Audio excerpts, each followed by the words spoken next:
So I thought today that I would do a practical application of flint and steel.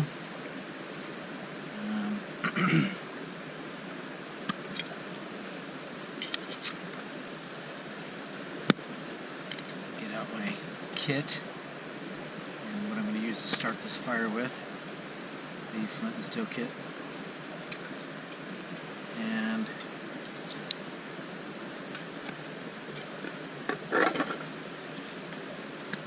already went ahead and built a teepee with my tinder bundle in it.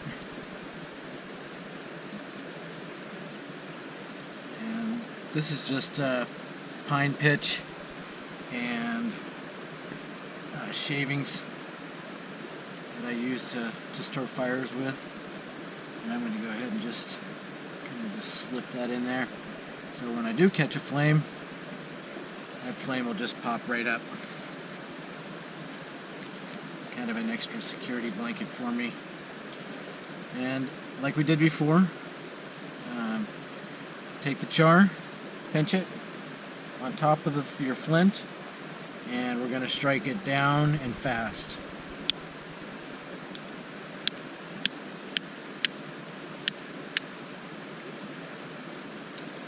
And we've got a spark. And set that in the bundle there, and we're going to blow this into a flame.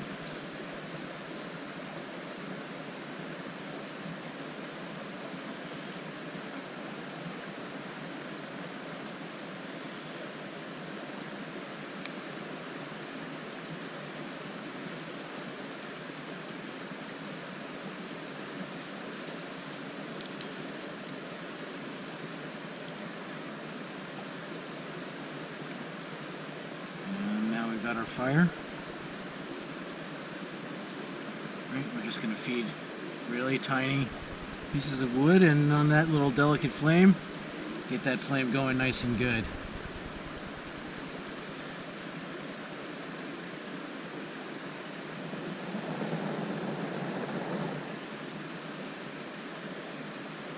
There we go.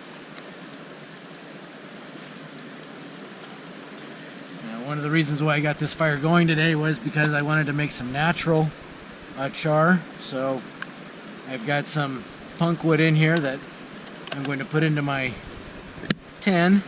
It's got the beeswax on it. I'm going to scrape that off, and we're going to set that in the fire and get that going so we can make some char from the punk wood.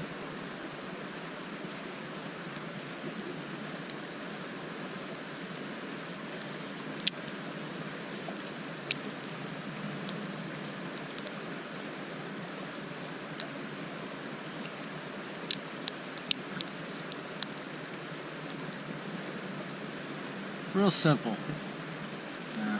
Almost easier starting it this way than with a lighter, I find. And I keep my entire fire kit in this little leather pouch that I made. You can see, just a real simple design. A little bit of beadwork on there to make it my own little creation. So we've got this fire going now, and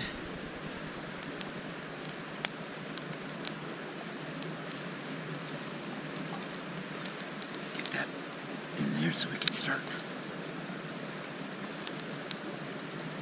And I've got it resting up here against this rock, kind of, so I can get the reflective heat. It's a cold day. I don't know if you can see the ice in the background here, but. And I've checked the rocks to make sure that there aren't any slate or sandstone around, because those rocks contain water and they can create steam pockets, and then the rocks can actually explode. So we want to try to avoid that if all possible.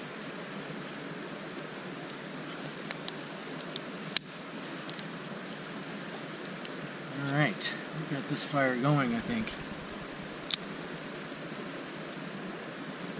So now that I got my fire going, I go ahead and put my char tin into the fire and start seeing smoke coming out of the hole there in the top.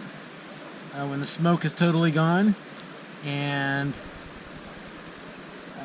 at that point we'll have char, and I'll take it off the fire, set it to the side, and let it cool before I open it. So now that the char has cooled off, I'm going to go ahead and pop this open. Okay, and so what we've got now is natural char. Stuff's great for catching a spark, starting the fire just like you would with regular char. Hope you enjoyed it. If you have any questions or comments at the end of this video, let me know down in the comments section. Subscribe to my YouTube channel and visit me on Valleyreb on Instagram. Thank you very much. Bye.